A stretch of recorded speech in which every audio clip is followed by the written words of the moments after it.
செய்தியாக பார்த்து வருகிறோம். ராமதாஸின் முடிவிற்கு பாமக பொருளாளர் எதிர்ப்பு தெரிவித்திருக்கிறார். பாமக பொருளாளர் திலகபாமா இதற்கு எதிர்ப்பு தெரிவித்திருக்கிறார். அண்மை செய்தியாக பார்த்து வருகிறோம். விவரங்களோடு இணைகிறார் செய்தியாளர் ராஜேஷ். ராஜேஷ், வணக்கம்.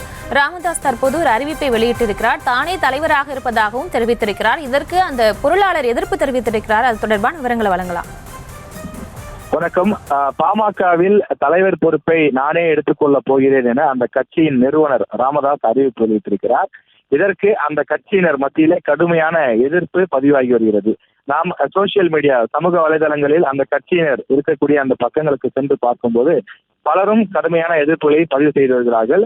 கட்சிக்காக தொடர்ந்து உழைத்து வரக்கூடியவராக அன்புமணி தான் தற்போது இருக்கின்றார்.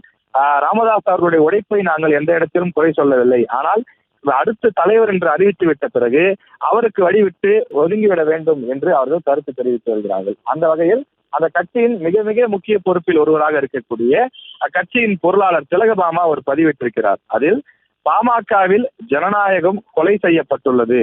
இதுவரை ஐயா எடுத்த எல்லா முடிவுகளும் சரியே. ஆனால் ஐயாவின் அன்பினை ருசித்தவள் நான். ஆனால் இந்த முடிவு தவறு.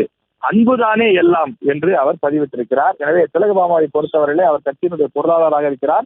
அவர் இன்றைய தினம் நடத்திய செய்தியாளர் சந்திப்பில் கூட நான் இந்த கட்சியின் தலைவர் பொருளாளர் திலகபாமா என்று அவர் அறிவித்திருந்தார். இந்த நிலையில் அவரே இந்த முடிவுக்கு எதிர்ப்பு தெரிவித்திருக்கிறார்.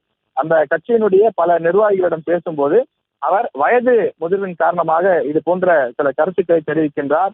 எனவே அந்த கருத்துக்களை நாம் பெரிதாக எடுத்துக்கொள்ள வேண்டிய அவசியம் கிடையாது. இதற்கு மறு அறிவிப்பு நிச்சயம் விரைவில் வரும். பொதுக்குழுவில் கூட எடுக்கப்பட்ட முடிவு என்பது செயல்பாட்டிற்கு வரவில்லை. கட்சியின் தலைவர் அன்புமணிதான், அதில் எந்த குழப்பமும் கிடையாது என்று தெரிவிக்கிறார்கள். கட்சி தற்போது அடுத்த கட்ட வளர்ச்சியை நோக்கி சென்று கொண்டிருக்கிறது. குறிப்பாக மே மாதம் 11ஆம் தேதி பிரம்மாண்ட மாநாட்டிற்கு தயாராகி வருகின்றோம். எனவே இது போன்ற நேரத்தில் இது போன்ற கருத்துக்கள் தேவையற்றது என அந்த கட்சியினுடைய மூத்த நிர்வாகிகள் கருத்தாக தெரிவிக்கிறார்கள். இதில் பாமக பொருளாளருடைய இந்த கருத்து மிக முக்கியத்துவம் வாய்ந்ததாக அந்த கட்சியினர் மத்தியில் பார்க்கப்படுகிறது.